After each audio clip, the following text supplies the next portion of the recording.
Can just tell how manipulated and sucked in he is by his wife. I mean, Candace, he still believes that Meghan had no idea who he was. He says multiple times in the book, she's never Googled me. She's never Googled my family. She has him wrapped around her little... You are correct, and I will say this. Americans have a very big appetite for drama. That's why they moved to LA. It was always her plan to get back into LA. It's why she called Tyler Perry a perfect stranger and boo-hooed on the phone and called and told him everything, even though she had never spoken to him prior, because she wanted to get back into LA, and Tyler Perry is a billionaire. It's very easy to understand Meghan. And I agree with all of that, right? But even a lack of intelligence, Candace, does not excuse the way that he has thrown his own flesh and blood under the bus to make millions and millions of dollars and seek a deranged sort of revenge because he's... And he's also tremendously privileged. And when I read this book, I just said the new title, it should either be Spite or Privileged. He actually believes that the things that he has lived through has rendered him a victim. He thinks he goes in this prologue, he starts talking about attending, I believe, Eton College. I think it was the prologue.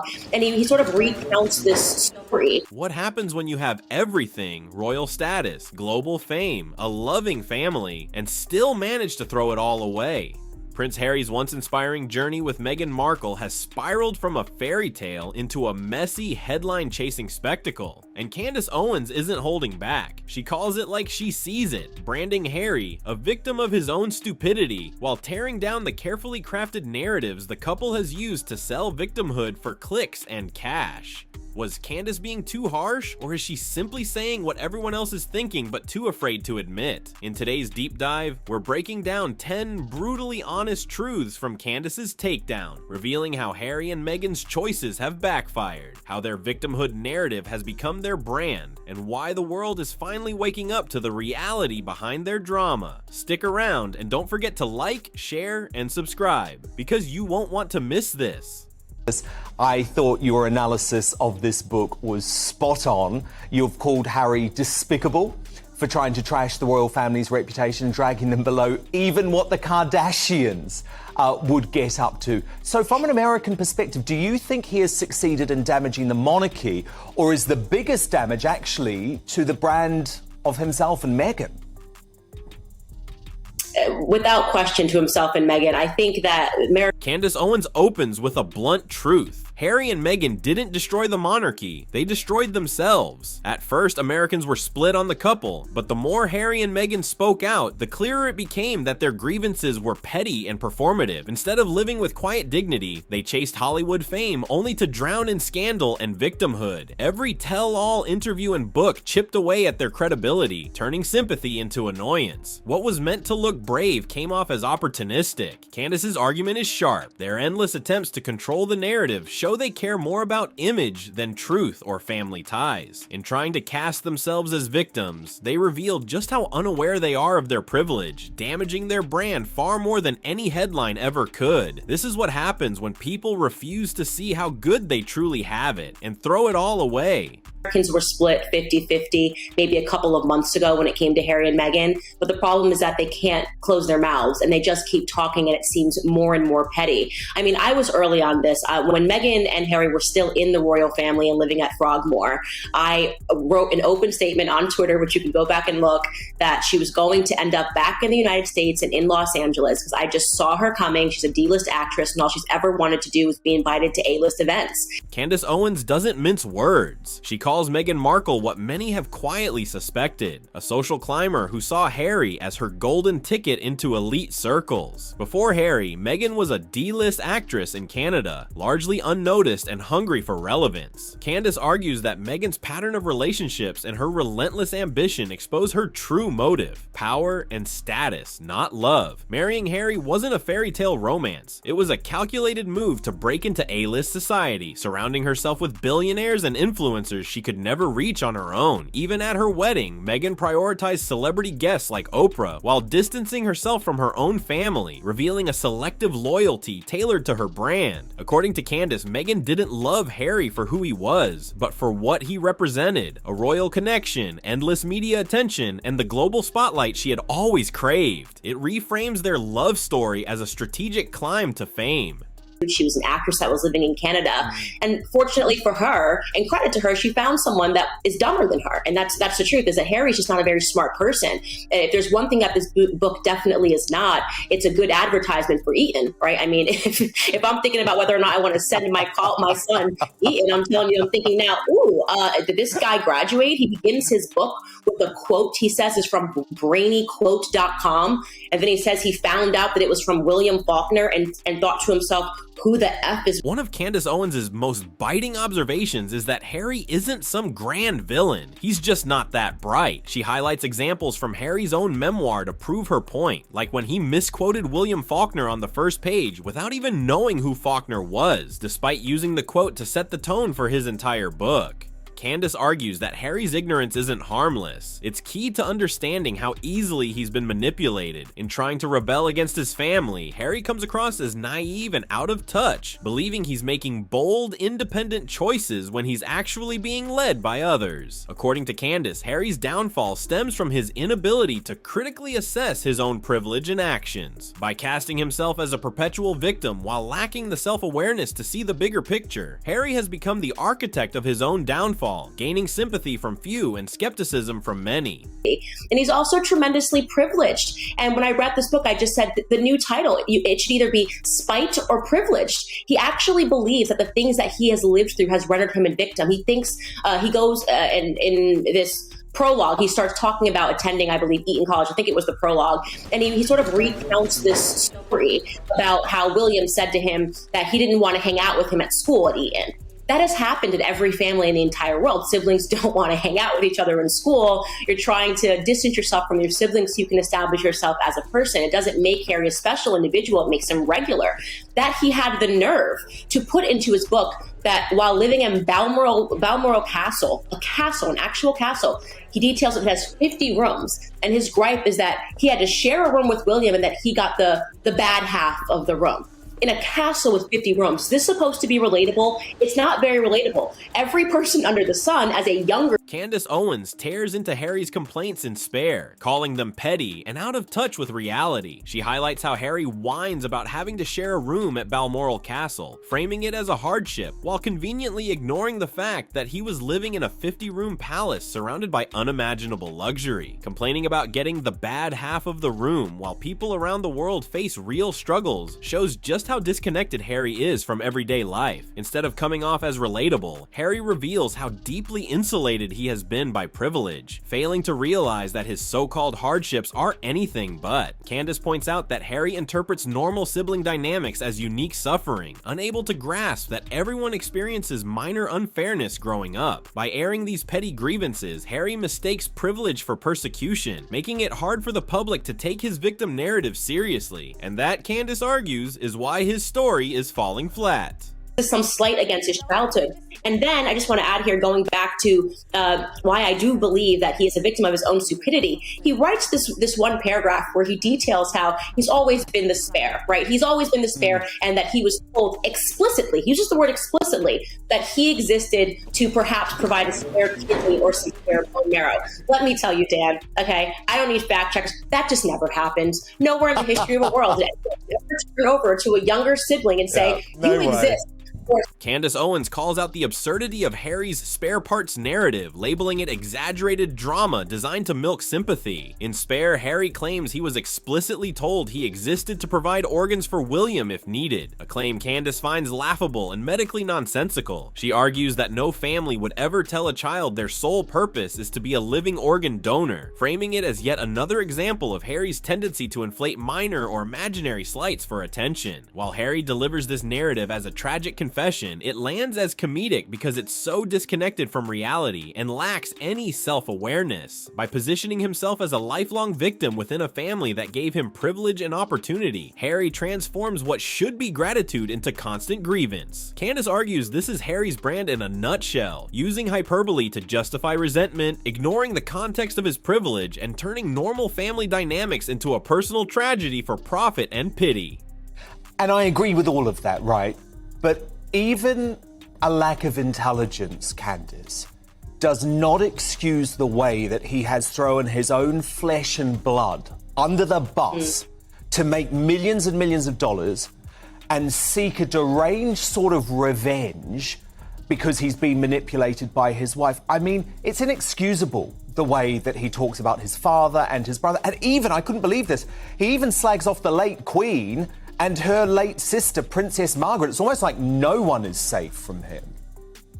You know, actually, the ugliest part is that he included his niece, Charlotte, crying over a bridesmaid dress. It's so remarkably petty. And the idea that you would use a toddler for book fodder and clearly excerpted text messages. We don't really know what's happened. He's being very careful to say, you know, I don't know what this part is. His memory gets very foggy when we have the potential to receive some clarity about who his wife is. Who's quite, I think she is actually quite rude. She was quite rude to Kate.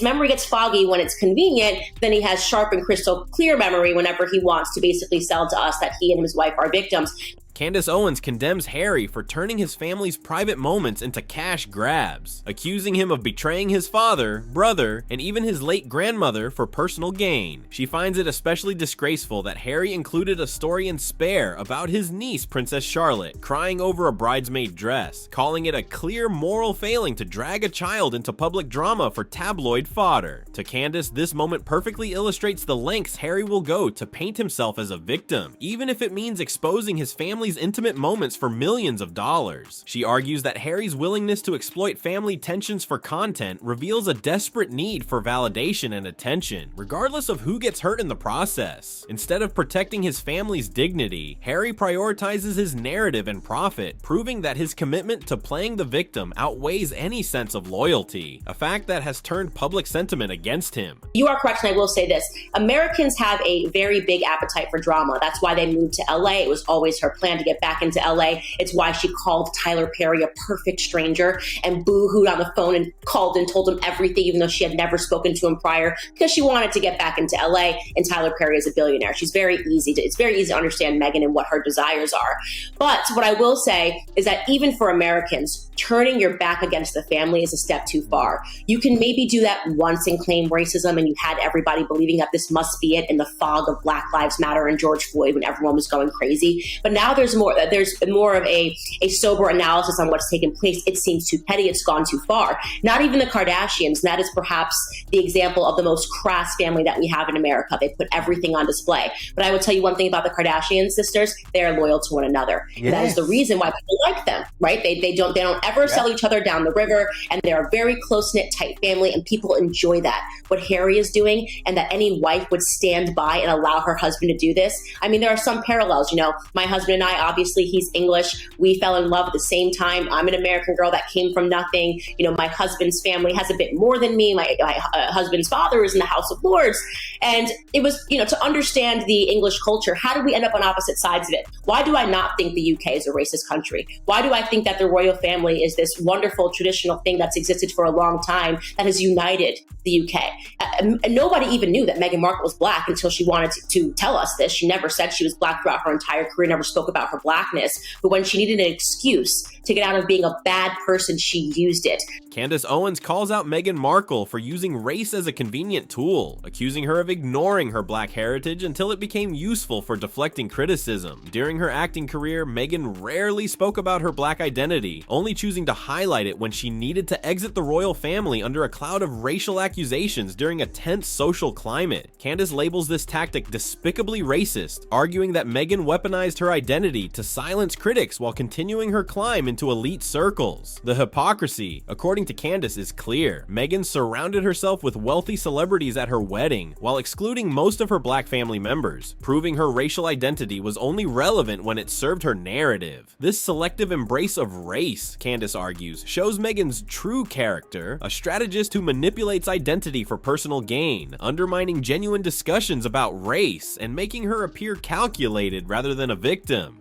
Princess Diana as an excuse and as a shield, and something that is obviously very sad and a tragedy for any child to experience. He is now using it to say, well, you can't critique me because I am Princess Diana's son and I suffered this tragedy. Well, guess what? So did William. So did Prince William. And what you are doing to him, what you have done to his daughter, what you did to Charlotte, your niece, I mean, how dare you? Honestly, how could you ever do that to a little girl? To put that into a book, something so personal and perfectly normal, and to do that to his wife, Catherine. I mean, what has Princess Catherine ever done to Harry but love him? He should be ashamed of himself. Yeah, I suspect he is, because you lie to the entire world. When you have quiet moments, you cannot lie to yourself. Yeah, and indeed, and in the book, he even describes Kate as the sister. Candace Owens argues that Meghan Markle has expertly manipulated Harry by leveraging his unresolved trauma over Princess Diana's death, positioning herself as Diana's spiritual successor. From leaving pregnancy test results next to Diana's hair to dramatizing emotional stories for sympathy, Meghan's actions, according to Candace, resemble calculated, almost psychopathic manipulation. Candace claims Meghan made Harry believe that abandoning the UK and cutting off his family was his own choice, when in reality, it was pushed under emotional threats and carefully orchestrated guilt. This tactic has isolated Harry, convincing him that his family is the enemy and leaving him fully dependent on Meghan's narrative and approval. Candace points out that these strategies mirror classic patterns in abusive relationships, where emotional manipulation and isolation are used to control a partner. By presenting herself as the damsel in distress Harry needs to rescue, Meghan has wrapped Harry around her finger, using his grief to tighten her control while dismantling his royal ties.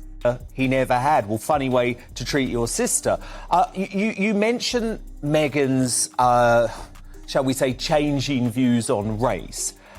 You have actually said in all of Spare and all of the characters spoken about in Spare, the people spoken about in Spare, you believe Meghan Markle is the most racist person in the book. What do you mean by that? Candace Owens outlines how Harry's situation displays classic signs of emotional abuse, where a partner isolates their spouse and convinces them that everyone else is the enemy. She argues that Meghan's influence has led Harry to publicly criticize his family, cut off lifelong relationships, and adopt a victimhood narrative that keeps him tethered to her approval. According to Candace, what many see as Harry's betrayal of his family is also evidence of a deeper issue. He's trapped in a dynamic where his self-worth depends on Meghan's validation and storyline. This dependency has left Harry without a genuine support system, isolating him while making him believe he's acting independently. Candace sees Harry as both a perpetrator, hurting his family publicly, and a victim, manipulated into a false narrative that isolates him further. It's a stark reminder that even those with immense privilege can find themselves caught in cycles of emotional control, leading to their own tragic downfall. She was Black. It was never relevant to where she wanted to be in her career. And the first time that you find that Meghan mentions her Blackness is when she wants to get out of the royal family. Even at the wedding, the only Black people she had were billionaires that she wanted to be on their shows. She had Oprah and she had Gayle King and she had her mother, who is partially Black. But Meghan Markle didn't have any of her Black family members at her wedding. This is a woman that was escaping her Blackness throughout her entire life until she realized that it could be used to her advantage. And I find that to be despicably racist. When you say the only value that being Black has to me is when I can use it to get ahead and to climb the social ladder, and that's when I'm going to mention it and I'm going to use it as a shield so you can't say anything because I'm Black, and how dare you speak about a Black person in a negative way, because she realizes that I don't have to face any critiques. I'll just call it racism, and then everyone will have to excuse my behavior. I find that to be despicable. It's a very bad view of Black Americans to have, and I want to be clear that it's not the way that most of us think. And so I'm so disgusted. Now she's done a 23andMe because she wants people to know what percentage of Nigerian she is. She suddenly became interested in knowing what percentage of Nigerian she was at the ripe age of 41 years old. I mean, do me a favor, spare me, Harry, spare me.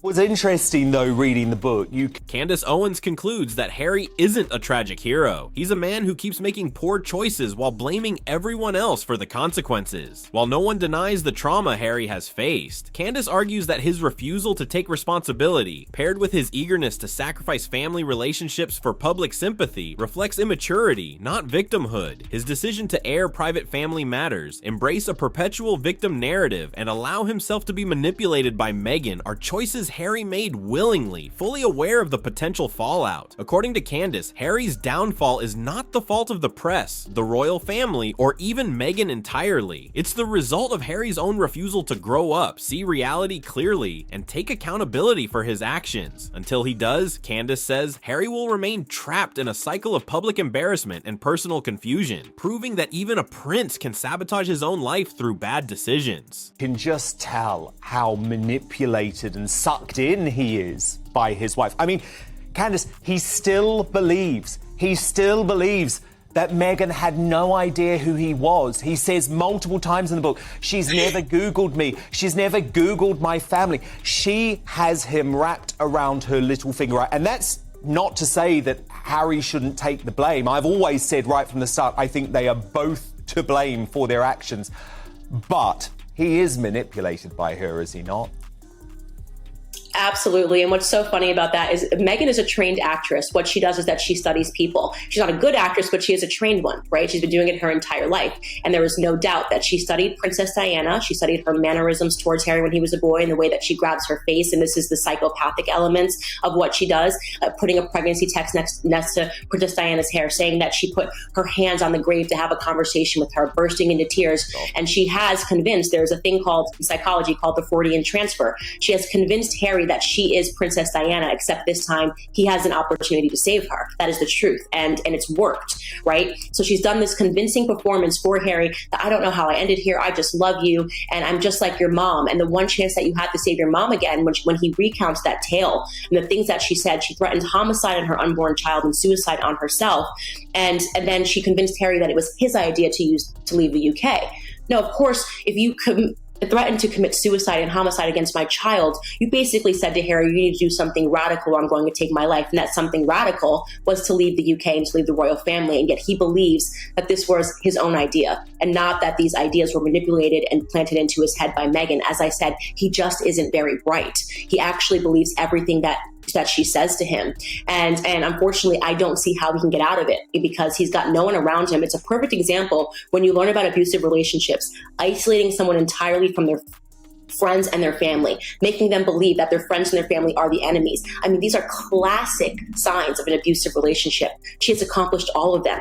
Getting him to speak loudly, speak out against his family. I mean, what late stage of victimhood is he in right now? So he is. I'm angry at Harry for what he's done to his family. There is a part of me that does see him as a true victim in a very dangerous relationship. So was Candace Owens being cruel, or was she just telling the hard truth? After breaking down these 10 points, one thing is clear. Prince Harry's story isn't about royal oppression. It's a cautionary tale of privilege, bad decisions, and the steep price of avoiding accountability. Whether he's been manipulated by Meghan or blinded by his own ego, Harry's journey from a beloved prince to a walking tabloid headline shows that playing the victim can never replace taking responsibility. The world is waking up and people are tired of the endless excuses. If Harry truly wants to stop the downward spiral, he needs to realize that the real enemy isn't the press, the monarchy, or even Meghan. It's his own choices. Do you agree with Candace's perspective, or do you think she went too far? Drop your thoughts in the comments, hit that like button, and subscribe for more sharp, no-spin commentary. Stay tuned for our next deep dive